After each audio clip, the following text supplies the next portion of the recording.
नमस्कार, capital TV का खास शो राहुल का अग्निपथ देख रहे हैं आप। मैं हूं आपके साथ पूजा। राहुल गांधी अपनी सांसदीय बंगला सब कुछ गंवाने के बाद इन दिनों सिर्फ और सिर्फ मोदी अडानी पर अड़े हुए हैं। राहुल गांधी बार बार मोदी अडानी के रिश्ते पर सवाल खड़े कर रहे हैं। अडानी की शेल कंपनी में 20,000 करोड़ रुपए किसके हैं, उसका हिसाब मांग रहे हैं। राहुल गांधी के इन बड़े आरोपों का अब केंद्रीय वित्त मंत्री निर्मला सीतारमण ने ऐसा जवाब दिया है जिससे राहुल गांधी कांग्रेस पार्टी की ही पोल खुल गई है। सीतारमण ने राहुल गांधी पर हमला बोलते हुए कहा कि अगर राहुल गांधी को लगता है कि अडानी को ये सब चीजें बीजेपी ने दी है तो ये सच नहीं है। सीतारमण ने आगे कहा कि ये केरल की कांग्रेस सरकार थी जिसने अडानी को विजिंगम पोर्ट थाली में परोस कर दिया था, ये किसी टेंडर के आधार पर नहीं दिया गया। तो सीतारमण ने राहुल गांधी को करारा जवाब दिया। तो वहीं दूसरी तरफ राहुल गांधी के कर्नाटक दौरे से पहले उन्हीं के नेता ने राहुल गांधी पर घुमा फिरा कर हमला बोला है। राहुल गांधी के कर्नाटक दौरे को लेकर कांग्रेस नेता काफी चिंतित है कि कहीं राहुल कर्नाटक आकर उनका खेल ना बिगाड़ दे। तो आज इसी बड़े मुद्दे पे चर्चा करेंगे। चर्चा के लिए मेरे साथ स्टूडियो में मौजूद है कैपिटल टीवी के एग्जीक्यूटिव एडिटर राजीव जी। राजीव जी, बहुत बहुत स्वागत है आपका। धन्यवाद। राहुल गांधी बार बार मोदी अडानी के रिश्ते पर सवाल खड़े कर रहे हैं, पर वो खुद क्यों नहीं बता रहे हैं कि कांग्रेस के साथ अडानी का रिश्ता क्या था? अब नहीं बता रहे हैं तो भारतीय जनता पार्टी ने अब ये ठीक बताना शुरू कर दिया है कि किस तरीके से जिस क्रॉनिक कैपिटलिज्म की बात करते हैं राहुल गांधी, वो भूल जाते हैं कि देश के ऊपर सबसे ज़्यादा शासन करने वाली पार्टी कांग्रेस पार्टी है। और अगर लोग अपना इतिहास भूलने लगें तो उसे विक्षिप्त कहा जा सकता है, क्योंकि इतिहास के बिना वर्तमान में सुधार नहीं हो सकता और भविष्य का निर्माण नहीं हो सकता। इसलिए इतिहास की जानकारी बहुत जरूरी है और खुद का इतिहास तो और भी जानना चाहिए, क्योंकि राहुल गांधी को अब लगने लगा है कि 2014 के बाद से 2023 अभी चल रहा है, तो इतने सालों में अब वो ये भूल गए हैं कि कभी हम भी सत्ता में थे। और ये बार बार क्रॉनिक कैपिटलिज्म की बात कर रहे हैं, यानी कि सरकार और बिजनेसमैन के बीच साठगांठ है। और इसी के कारण सरकार है जो सिर्फ उद्योगपतियों का ख्याल रख रही है, लेकिन सरकार सबसे ज़्यादा कांग्रेस की रही है और आज भी कुछ राज्यों में तो बची हुई है और ये भी समझ रहे हैं कि वो सरकारें भी चली जाए। इसीलिए राहुल गांधी की पार्टी के अंदर भी इस बात के लिए हंगामा शुरू हो गया। और जो निर्मला सीतारमण ने बोला ये बहुत बड़ी बात है, क्योंकि उन्होंने एक मुद्दा उठाया है। अब भारतीय जनता पार्टी धीरे धीरे कई मुद्दा उठाएगी। भारतीय जनता पार्टी की तरफ से भी कहा जाएगा कि अडानी के मुद्दे पर आप पीएम मोदी की बात कर रहे हो तो पीछे मुड़ के देखो, ये 2013-14 का मसला है। विजिंगम जो पोर्ट है उसका ठेका जो मिला था अडानी को मिला था, उसके लिए टेंडर भी नहीं निकाले गए थे। ये पब्लिक प्राइवेट पार्टनरशिप के तहत दिया गया था। ये करीब करीब 7,552 करोड़ यानी 7,500 करोड़ रुपए का ये प्रोजेक्ट है। और उसके लिए 2014 के जनवरी में ही सारे के सारे केंद्र और राज्य से क्लियरेंस मिल चुके थे। वहां पर भी कांग्रेस की सरकार थी, यानी कि यूडीएफ की सरकार थी। ओमान चांडी जो कांग्रेस के नेता हैं वो उस समय सीएम थे और दूसरी तरफ यहां केंद्र में भी कांग्रेस की सरकार थी। अब ऐसे समय में जब पूरी की पूरी कांग्रेस की ही सरकार राज्य और केंद्र दोनों जगह थी, तो अडानी को इतना बड़ा टेंडर कैसे मिल गया? अगर मिल गया है तो उस पर भारतीय जनता पार्टी सवाल खड़ा नहीं कर रही है। यह नहीं कर रही है कि कांग्रेस ने गलत तरीके से वो टेंडर दिया, लेकिन उदाहरण तो है कि अगर आप टेंडर दो तो सब ठीक ठाक, अगर मोदी सरकार में टेंडर मिले तो इसका मतलब है कि साठगांठ है। ये दोनों चीजें जो है कंट्राडिक्टरी है, एक विरोधाभास है आपकी बातों में। इसलिए कांग्रेस के अंदर भी कंफ्यूजन है। ये 7,500 करोड़ का प्रोजेक्ट आपने दिया और उसका जिक्र भी आप नहीं कर रहे हैं। वो एक जगह की बात नहीं है, कई जगहों पर जहां जहां अभी भी कांग्रेस की सरकार राज्यों में है तो अडानी से कोई अलग नहीं हो सकता। अशोक गहलोत की बात करें राजस्थान में, अशोक गहलोत पिछले दिने जब इन्वेस्टर्स मीट बुलाए थे तो उस समय गौतम अडानी नहीं गए थे, वो भी गए थे, उनके साथ उनकी फोटो है। और उसके बाद जब राहुल गांधी से ये सवाल पूछा गया तो उस समय उन्होंने क्या कहा? कोई मुख्यमंत्री अपने यहाँ अगर इन्वेस्टमेंट चाहता है और कोई बड़े बिजनेसमैन उनके यहाँ आते हैं तो उनका तो स्वागत किया ही जाएगा। और यही नहीं, लगभग 2400 हेक्टेयर जमीन, सरकारी जमीन जो थी वो अडानी को आवंटित किया गया राजस्थान में सोलर पावर के लिए। ये सरकारी जमीन का आवंटन है, ये तो सरकार ने किया और उसके ऊपर सवाल उठना चाहिए। फिर कांग्रेस ये सवाल उठा रही है, लेकिन भारतीय जनता पार्टी उस पर भी सवाल राजस्थान में भी नहीं उठा रही है कि आपने ऐसा कर दिया। क्योंकि ये जो देश चलता है वो जब आपने स्वीकार कर लिया कि हमारा सोशल स्टेटस और ये जो सोशलिज्म का है, देश का जो अवधारणा है, उसमें सरकार कुछ काम करेगी, कुछ काम बिजनेस घरानों को दिया जाएगा, जिससे मिलजुल कर एम्प्लॉयमेंट होगा। लेकिन अगर वो पर्सनल हमले सीधा पीएम मोदी को लेकर करते हैं तो खुद क्यों नहीं जवाब देते कि उनके जीजा रॉबर्ट वाड्रा का रिश्ता क्या है अडानी के साथ?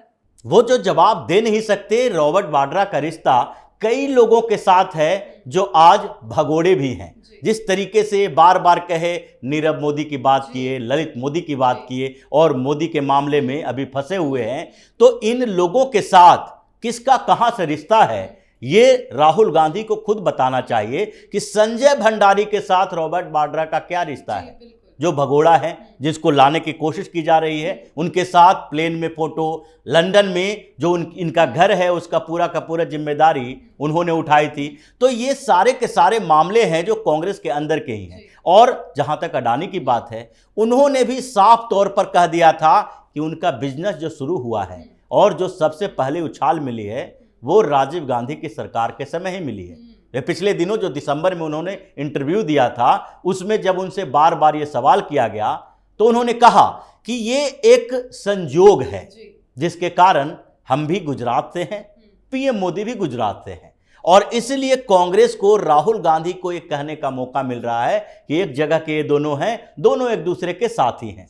लेकिन राहुल गांधी ये बताएंगे कि उन्होंने बताया कि राजीव गांधी के समय उन्होंने जब EXIM policy, export import policy में परिवर्तन किया, जब लाइसेंस मिलना शुरू हुआ, तो उस समय सबसे पहले एक्सपोर्ट हाउस अडानी ने शुरू किया था।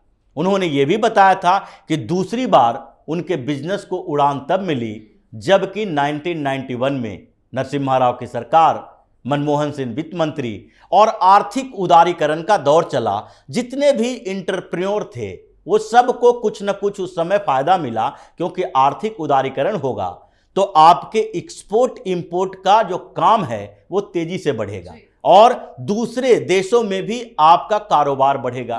तो इसके कारण आर्थिक उदारीकरण के उस दौर में अडानी को दूसरा फायदा हुआ। केशुभाई पटेल का भी उन्होंने नाम लिया, पीएम मोदी का भी नाम लिया जो उस समय गुजरात के सीएम थे।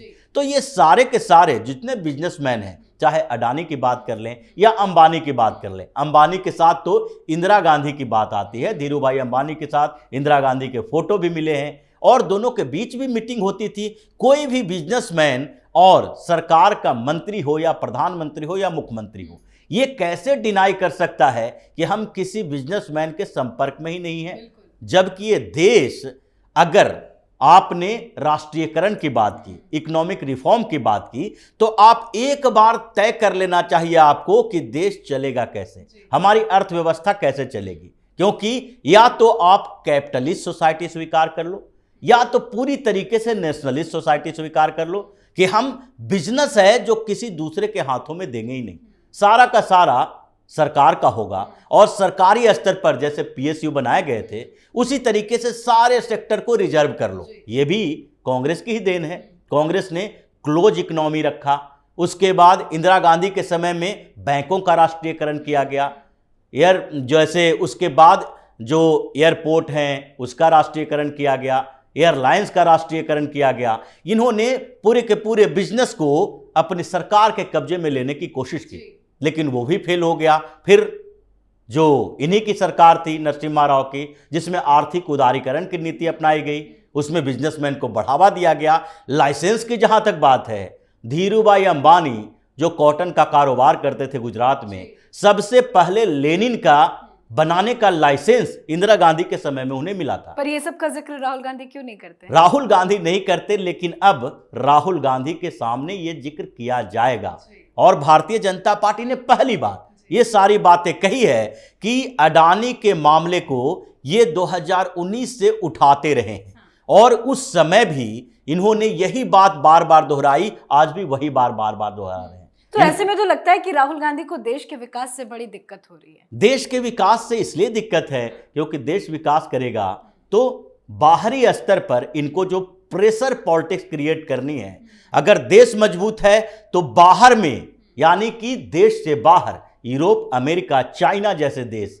जो कि लंबे समय से कांग्रेस को पोषित करके रखे हैं कि भारत अगर मजबूत हुआ तो वैश्विक ताकत भारत के आसपास केंद्रित हो जाएगी और इससे सबसे ज्यादा परेशानी इनके विदेशी पार्टनर्स को है, चाहे चाइना ही क्यों ना हो। चाइना के मुद्दे पर इसलिए ये बार बार भारत को ही घेरने की कोशिश करते हैं, कभी चाइना के ऊपर उंगली नहीं उठाते हैं। उसी तरीके से अब जो अडानी के मुद्दे पर घेर रहे हैं, ये भी सारी कॉन्स्पिरेसी धीरे धीरे सामने आई। मतलब राहुल गांधी का एजेंडा चल नहीं पा रहा है, तभी वो बार बार मोदी और अडानी के रिश्ते पे सवाल खड़े कर रहे हैं। खैर, अब राहुल गांधी कर्नाटक दौरे पे जाने वाले हैं, पर खबर सामने आ रही है कि वहां के नेता बड़े चिंतित है कि राहुल गांधी कहीं आके वहां पे खेल ना बिगाड़ दे। देखिए, राहुल गांधी जहां जहां जाते हैं वहां खेल बिगाड़ कर ही आते हैं।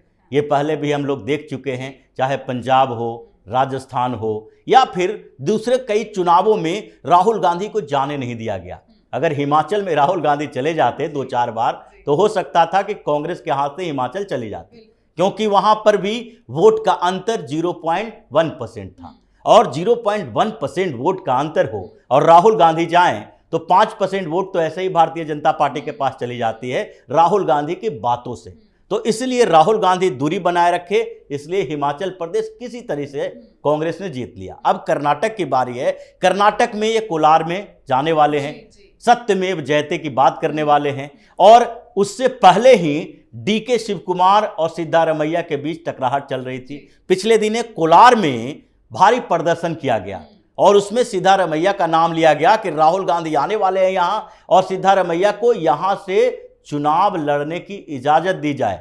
सेंट्रल इलेक्शन कमेटी की बैठक से पहले वहां दबाव बनाया गया कि यहां राहुल गांधी आएंगे, उससे पहले प्रदर्शन शुरू कर दो और हो सकता है कि जब राहुल गांधी वहां जाए तो प्रदर्शन हो भी। लेकिन इस बीच कांग्रेस को सबसे ज्यादा कंफ्यूजन जो है वहां पर इस बात को लेकर है कि राहुल गांधी तो ये घिसे पिटे रिकॉर्डर की तरह है, जो भी बात होगी वो 2014 से वही बात बताते आ रहे हैं जो शुरुआत की थी। अभी तक उनके एजेंडे में, उनकी बातों में और उनके मुद्दों में कोई परिवर्तन नहीं आया है। वही अडानी अंबानी का मुद्दा, वही डेमोक्रेसी का मुद्दा, वही सांप्रदायिकता का मुद्दा। ये 3-4 मुद्दों के अलावा बहुत मुश्किल से आगे बढ़ेंगे तो बेरोजगारी का मुद्दा उठाएंगे, जबकि ये सारे के सारे घिसे पीटे मुद्दे लोकल फैक्टर को प्रभावित नहीं करते। और कर्नाटक के जो कांग्रेस के नेता हैं यही सोच रहे हैं कि यहीं से ये तो विवाद पैदा हुआ और यहां आकर फिर ये अडानी की बात करेंगे जो कर्नाटक में इन्वेस्टमेंट कर रहे हैं, यहां बिजनेसमैन के खिलाफ बात करेंगे और कर्नाटक के लोग बिजनेसमैन के खिलाफ बात सुनने के लिए तैयार नहीं है। बेंगलुरु में क्या है, इन लोगों को जो रोजगार मिल रहा है वो कौन दे रहे हैं? आईटी सेक्टर का वहां पर इतना जलवा है और उसके बाद जितने इन्वेस्टमेंट हो गए किसी स्टेट में उतना ही रोजगार के साधन होंगे। लेकिन खबर ये भी आई कि राहुल गांधी ने वहां पहुंचने से पहले अपने कांग्रेस नेताओं को ये हिदायत दे दी कि सब लोग अपने पर्सनल मैटर को सॉर्ट आउट कर ले, लेकिन वो खुद अपने पर्सनल मैटर में घिसे हुए हैं, तो कैसे दूसरों के मैटर से ये उम्मीद करते हैं? देखिए, राहुल गांधी अगर यहां से बटन दबा दे और वहां सब कुछ ठीक हो जाए तो पंजाब में पहले ही ठीक हो गया होता, राजस्थान की स्थिति ऐसी नहीं होती, छत्तीसगढ़ में यह विवाद पैदा नहीं हुआ होता, यहां तक कि केरल में अभी देखिए एके एंटनी का बेटा अनिल एंटनी भारतीय जनता पार्टी में शामिल हो गए।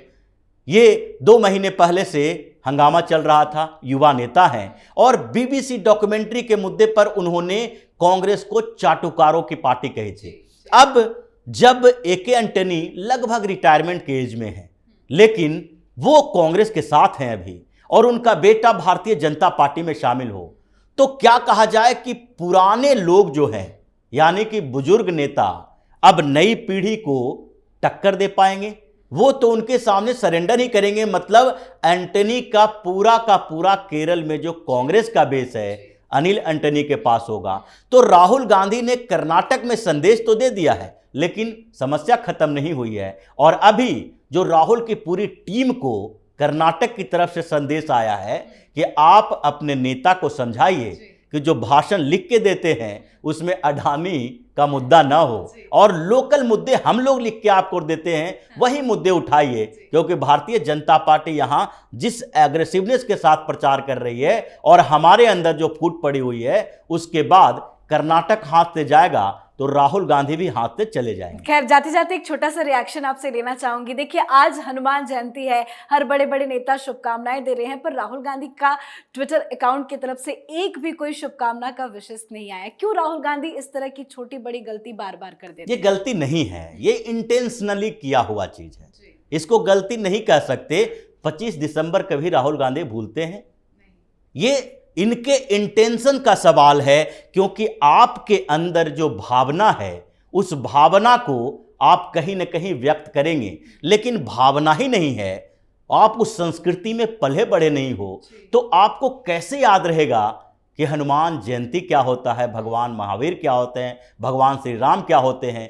ये तो अभी भी अंदर से जीसस का ही नाम लेते होंगे। बाहर राजनीतिक मजबूरी है तो ये पूरा का पूरा परिवार, जय श्री राम भी कभी बोलते हैं, जनेऊ पहनते हैं, मंदिरों में जाते हैं, लेकिन अंदर से जो इनके पालन पोषण का पूरी जिम्मेदारी सोनिया गांधी ने ली। राजीव गांधी की बात नहीं कर सकते, बचपन में ही इंदिरा गांधी की बात कर सकते हैं। थोड़ा जो इंदिरा गांधी हिंदुत्व से जुड़ी हुई थी और उनका साया इनसे उठ गया।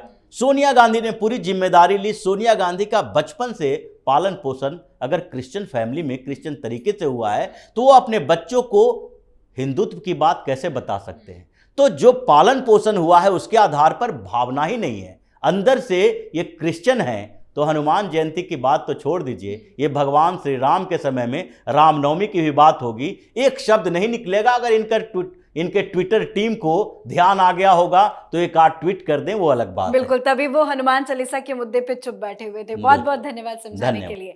तो जिस तरह से राहुल गांधी बार बार अडानी मुद्दे पर हमला बोल रहे हैं, ये हमला राहुल गांधी की ही मुसीबतें बढ़ा रहा है। बीजेपी भी अब राहुल गांधी के आरोपों का मुंह तोड़ जवाब दे रही है। तो वहीं अब कर्नाटक चुनाव भी कांग्रेस के लिए मुसीबत बनती जा रही है। कांग्रेस के नेता राहुल गांधी को लेकर काफी ज्यादा चिंतित हैं कि राहुल गांधी कर्नाटक आकर कोई ऊट पटांग बयान ना दे दे, कांग्रेस का खेल खराब ना कर दे। पर राहुल गांधी जब जब मुंह खोलते हैं तब तब कांग्रेस पर सवाल खड़े होते हैं। अब देखना होगा राहुल गांधी अपनी इस यात्रा में क्या नया खेल करते हैं। आप अपनी राय कमेंट करके जरूर लिखें। देखते रहिए कैपिटल टीवी। नमस्कार।